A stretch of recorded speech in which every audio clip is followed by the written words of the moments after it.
Hello friends, नमस्कार। कैसे हैं आप सभी? आशा करता हूँ आप सभी अच्छे होंगे। जी हाँ दोस्तों, आज इस वीडियो में हम यहाँ पे बात करने वाले हैं एआईपीएफ टोकन को लेके। जैसा कि आप सभी को पता है, यहाँ पर एआईपीएफ टोकन के जो प्राइस है एकदम से यहाँ पर बहुत बड़ा करेक्शन हमें देखने को मिला गया है। उसको देखते हुए प्लान के अंदर बहुत सारे चेंजेस आए थे। इस प्लान को पूरा का पूरा डिसेंट्रलाइज यहाँ पे बताया जा रहा था। उसको लेके आज इस वीडियो में हम यहाँ पे बहुत सारी बातें करने वाले हैं। क्या यहाँ पर जो वोटिंग स्टार्ट किया है उसको हमें वोट करना चाहिए या नहीं करना चाहिए? ये नहीं है कि यहाँ पर मैं काम नहीं कर रहा, मेरा खुद का पर्सनली भी मेरा इसके अंदर यहाँ पर लगा हुआ है, तभी यहाँ पर ये मैं वीडियो बना रहा हूँ। वीडियो स्टार्ट करने से पहले यदि आप हमारे यूट्यूब चैनल पर पहली बार आए हैं तो चैनल को सब्सक्राइब कर लीजिए, साथ में नोटिफिकेशन के लिए बेल आइकन को हिट कर दें ताकि आने वाली सभी लेटेस्ट वीडियो की अपडेट आपको टाइम टू टाइम यहाँ पर मिलती रहे। जी हाँ दोस्तों, डिस्क्लेमर के साथ आज का वीडियो स्टार्ट करेंगे। This video for education purpose, I am not financial advisor. अगर मैं बात करूँ तो यहाँ पर दोस्तों आपने देखा होगा कि एआईपीएफ टोकन का प्राइस यहाँ पर एकदम से नीचे की तरफ यहाँ पे आ रहा है। ठीक है, यहाँ पे $1 से स्टार्ट हुआ था। कहाँ ले गए थे उस प्राइस को? वो लगभग ले गए थे उसको 2.20 के आसपास यहाँ पर। ठीक है, अब यहाँ पे क्या हो रहा है कि 6 महीने ये प्रोजेक्ट बढ़िया चला। 6 महीने के बाद इस प्रोजेक्ट के अंदर बहुत सारी दिक्कतें आने लग गई थी और बताया जा रहा है इसके अंदर जो यहाँ पर लगभग लिक्विडिटी यहाँ पे $10 मिलियन की दिख रही है ना दोस्तों, वो रेंटल यहाँ पर लिक्विडिटी शो की जा रही है। और बताया जा रहा है जो यहाँ पर 5 एआई एजेंट के एड्रेस दिखाए जाते हैं वो एक्चुअल में ट्रांजेक्शन हैश हैं। अगर आप उन पर क्लिक करेंगे तो वो हैश आइडियाँ हैं, तो उनके अंदर कुछ और निकलेगा। ठीक है, अब यहाँ पे ऑलरेडी मैं पहली वीडियो में बता चुका था कि प्राइस क्यों डाउन आ सकता है, इन्होंने क्यों कम किया है। एक तो रैंक हटाने के लिए किया था, अब ये कंडीशनें लगा रहे हैं लिमिट की, इनकम लिमिट की। भाई इसमें ये बात है कि लीडर आता क्यों है? लीडर कमाने के लिए आता है, टीम क्यों बनाता है? कमाने के लिए।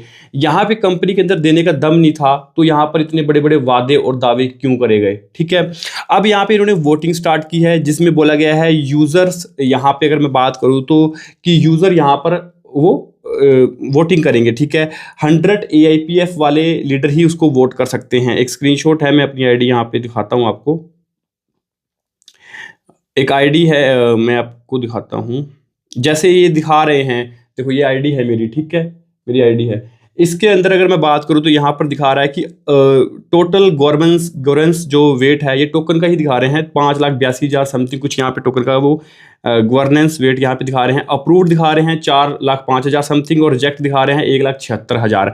अगर मैं बात करूँ तो यहाँ पर जो अप्रूव्ड वाले पर्सन की आईडी बनती है वो लगभग इस एआईपीएफ के हिसाब से 4,055 कुछ 4100 आईडी बनती है और रिजेक्ट के हिसाब से 1200 आईडी यहाँ पे 1200 से 1300 आईडी यहाँ पे बनती हैं। ठीक है, अब यहाँ पर ये क्या शो करना चाहते हैं? यूज़र तो ये शो नहीं कर रहे। अगर ब्लॉकचेन पे जाके देखें तो यूज़र इतने नहीं दिखाई देते जितने यहाँ पर ये दिखा रहे हैं वोटिंग। और दूसरा ये क्या है कि इनके ये खुद ही वोट ना कर रहे हों, एग्री खुद ही ना कर रहे हो कि जितने ज़्यादा वोट होंगे उस हिसाब से हम वो लिमिट वाला ऑप्शन लाएंगे। अब जूम मीटिंग में तो सारे लोग आ रहे हैं, लोग बैठ रहे हैं। ठीक है, पहले तो बहुत फुल मोटिवेशन में थे लोग, अब तो लोग यहाँ पे सुक्का मोटिवेशन लेके बैठे हुए हैं कि भाई ये है वो है चलेगा ये। अब सिस्टम को देना पड़ रहा है ना, सिस्टम की हवा टाइट यहाँ पे हुई पड़ी है। ठीक है, और अब यहाँ पे क्या है कि जो रिजेक्ट लोग हैं वो बहुत सारे कम दिखा रहे हैं, अप्रूव्ड वाले ज़्यादा दिखा रहे हैं। भाई कोई भी अप्रूव्ड नहीं कर रहा, सारे जोर जबरदस्ती हाँ जूम मीटिंग में आके कर रहे हैं।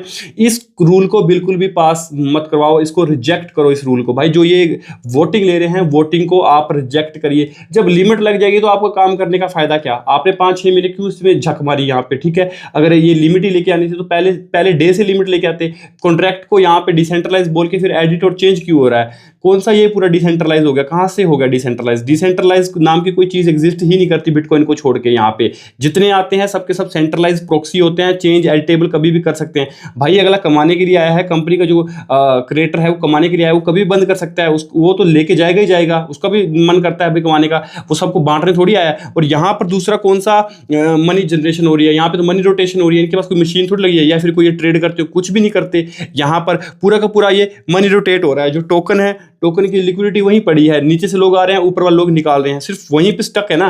तो कोई जनरेशन नहीं है, कोई यूज केस नहीं है टोकन का, कहीं पर यूज हो ही नहीं रहा। कोई ब्लॉकचेन में नहीं, कोई ब्रिज में नहीं, कोई ट्रांजैक्शन फीस में नहीं, किसी भी प्रोजेक्ट में यूज नहीं हो रहा। जब टोकन का कोई यूज केस नहीं है तो भाई ये फिर टोकन कैसे हुआ। ये इथेरियम और ब्लॉकचेन बड़े बड़े बीटीसी के साथ इसको कंपेयर करते हैं, भाई वो प्योर डिसेंट्रलाइज हैं, ठीक है, उनका यूज केस चलता है आज के टाइम में, दुनिया यूज करती है।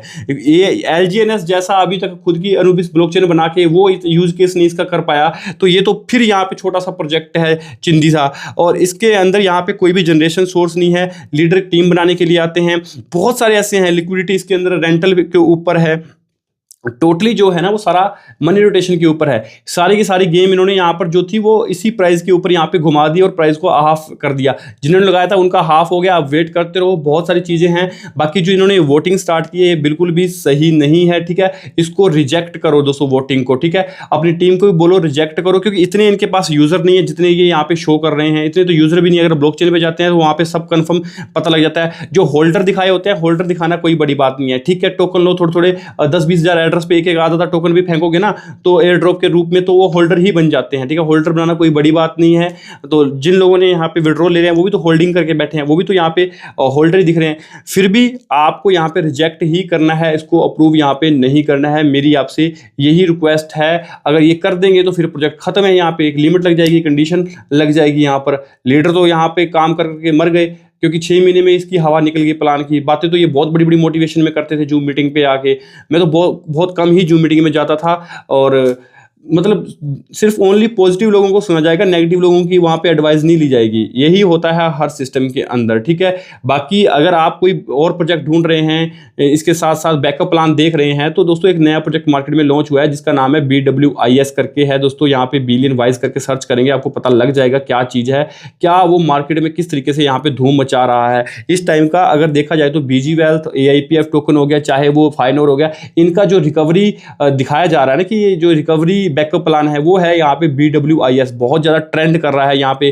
किसी भी तरह की इस प्लान के अंदर कोई कंडीशन कंपनी यहाँ पे नहीं रखी हुई है, कोई पावर लेग नहीं है, कोई डाउ प्रोजेक्ट नहीं है, कोई टोकन नहीं है, इस तरीके से ये सारी सिस्टम यहाँ पर दिखाया गया है, ठीक है। बाकी यूके का इंटरनेशनल प्रोजेक्ट है, आप ज़्यादा रिसर्च करें, स्टडी करें, क्योंकि मैं कोई भी फाइनेंशियल एडवाइजर नहीं हूँ दोस्तों, फिर भी अपनी सोच समझ देख रेख सूझबूझ के साथ आप उसके अंदर यहाँ पे एंट्री लें। खुद का डिसीजन होना चाहिए आपका, क्योंकि पैसा आपका है दोस्तों। किसी भी सिस्टम में जाओ, पहले उसका सारा का सारा ऑब्जर्वेशन करो, उसके सारे मैकेनिज्म को चेक करो, देन उसके अंदर आप यहाँ पे एंट्री लो। किसी के कहने पे मत आना दोस्तों, क्योंकि इस मार्केट के अंदर कुछ भी गारंटी वारंटेड प्रोजेक्ट यहाँ पर नहीं होते हैं, और ये मार्केट बहुत ही ज़्यादा हाई रिस्की होती है। यहाँ पर जो चीज़ें आती हैं वो जाती जरूर हैं दोस्तों, यहाँ पर नथिंग इज़ परमानेंट, मैं हमेशा यहाँ पर कहता आ रहा हूँ। तो मेरी जो भी वीडियो होते हैं वो सारे के सारे एजुकेशन पर्पज़ के लिए होते हैं, अवेयरनेस के लिए होते हैं। मैं किसी को भी यहाँ पे मोटिवेट नहीं करता किसी भी तरीके से, और यूट्यूब की जितनी भी पॉलिसी है उनको यहाँ पे फॉलो करता हूँ। सो दोस्तों मिलेंगे नेक्स्ट वीडियो में, नेक्स्ट अपडेट में, तब तक के लिए हमें दीजिए इजाजत। Best of luck, thank you very much, have a nice day.